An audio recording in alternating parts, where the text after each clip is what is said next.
नमस्कार, मैं हिमांशु हरी और आप देख रहे हैं बिहारी खबर का एक खास शो बात खबरों की। आज की मुख्य खबरें। आर्थिक तंगी से जूझ रहे निजी विद्यालय कर्मी उतरे सड़क पर, किया 11 सूत्री मांग। अवैध कोयला खनन करने के मामले में 9 खाता संचालकों के खिलाफ एफआईआर दर्ज। वार्ता के दौरान किसानों ने सरकारी भोजन ठुकराया। मास्क न पहनने वालों से कोविड सेंटर में सेवा कराने के हाईकोर्ट के फैसले पर रोक। एनबीए के 48 खिलाड़ी निकले कोरोना संक्रमित।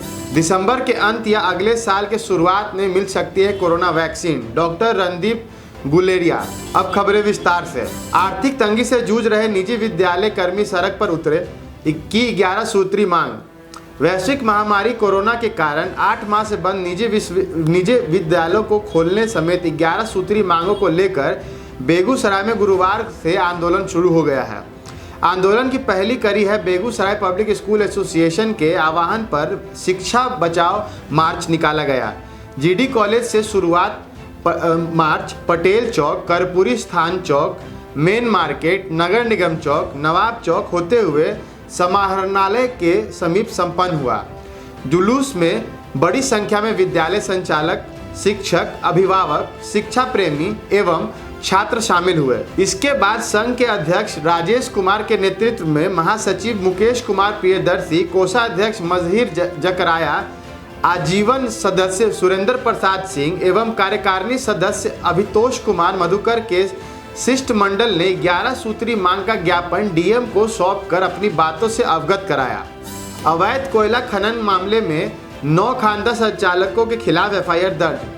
सीसीएल के बंद पड़ी कोयला खदानों से अवैध कोयला खनन करने के मामले में गिरिडीह पुलिस ने 9 खानदा संचालकों के विरुद्ध मुफस्सिल थाना क्षेत्र में प्राथमिक दर्ज की है। उक्त एफआईआर सीसीएल गिरिडीह के सहायक सुरक्षा निरीक्षक ओम प्रकाश दास की लिखित शिकायत पर दर्ज की गई। मुफस्सिल थाना प्रभारी रत्नेश मोहन ठाकुर ने छापेमारी व प्राथमिक की पुष्टि की। उन्होंने बताया कि बुधवार को देर शाम सूचना मिली थी कि ओपन कास्ट कोयलरी के पीछे सटी घाट में अवैध कोयला कारोबारियों द्वारा कोयले का अवैध खनन कर उसे बाहर भेजने की तैयारी की जा रही है।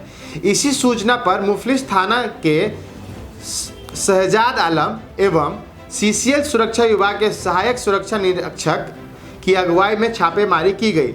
छापेमारी के दौरान सभी कोयला कारोबारी जंगल की ओर भाग गए। इस दौरान जमीन में छोटे छोटे ढेर में रखा करीब 10 टन कोयला जब्त किया गया तथा झाड़ियों में छुपा कर रखी गई बिना नंबर की 2 बाइक भी बरामद हुई। वार्ता के दौरान किसान ने सरकारी भोजन ठुकराया।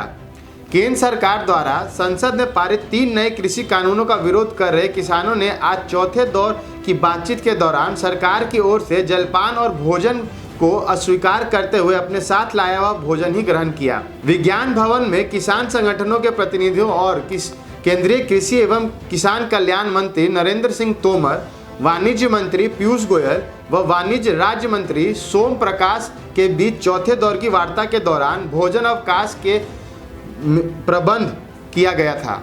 सरकार ने बैठक में शामिल किसान प्रतिनिधियों के लिए भी भोजन का प्रबंध किया था, किंतु किसानों ने सरकार द्वारा भोजन की पेशकश को ठुकराते हुए खुद का लाया भोजन ग्रहण किया। एक किसान ने इसकी पुष्टि करते हुए कहा कि वे सरकार द्वारा दिए जाने वाले भोजन या चाय को स्वीकार नहीं कर रहे हैं। वह अपने साथ भोजन लाए थे और उसी को खा रहे हैं। मास्क न पहनने वालों से कोविड सेंटर में सेवा करवाने के हाईकोर्ट के फैसले पर रोक। सुप्रीम कोर्ट ने गुजरात हाईकोर्ट के उस फैसले पर रोक लगा दी है जिसमें कहा गया है कि राज्य में अगर कोई मास्क पहनता दिखाई नहीं देता है तो उसे जुर्माना वसूलना ही काफ़ी नहीं। उन लोगों से कोविड सेंटर में अनिवार्य रूप से 5 से 6 घंटे सेवा कराई जाए। गुजरात हाईकोर्ट के फैसले के खिलाफ गुजरात सरकार ने सुप्रीम कोर्ट का दरवाजा खटखटाया है। आज सॉलिसिटर जनरल तुषार मेहता ने इस याचिका को सुप्रीम कोर्ट में मेंशन किया था, जिसके बाद कोर्ट ने इस याचिका पर सुनवाई करने की सहमति दी थी। गुजरात हाईकोर्ट ने पिछले 2 दिसंबर को राज्य सरकार को इस संबंध में जल्द से जल्द नोटिफिकेशन जारी करने के भी आदेश दिए थे। हाईकोर्ट ने कहा था कि राज्य सरकार की कोशिश के बावजूद बहुत से लोग अभी भी बिना मास्क के ही सड़क पर घूमते दिखाई दे रहे हैं। ऐसे में सरकार को और सख्ती करने की ज़रूरत है। सरकार ऐसे लोगों पर केवल जुर्माना ही नहीं लगाए बल्कि कोविड सेंटर में अनिवार्य रूप से 5 से 6 घंटे सेवा देने का भी आदेश जारी करे। एनबीए के 48 खिलाड़ी निकले कोरोना संक्रमित। नेशनल बास्केटबॉल एसोसिएशन ने घोषणा की है कि 48 खिलाड़ी प्रारंभिक रिटर्न टू मार्केट परीक्षण चरण के दौरान कोरोना वायरस से संक्रमित पाए गए हैं। एनबीए के एक बयान में कहा है कि 24 से 30 नवंबर तक 546 खिलाड़ियों का परीक्षण किया गया।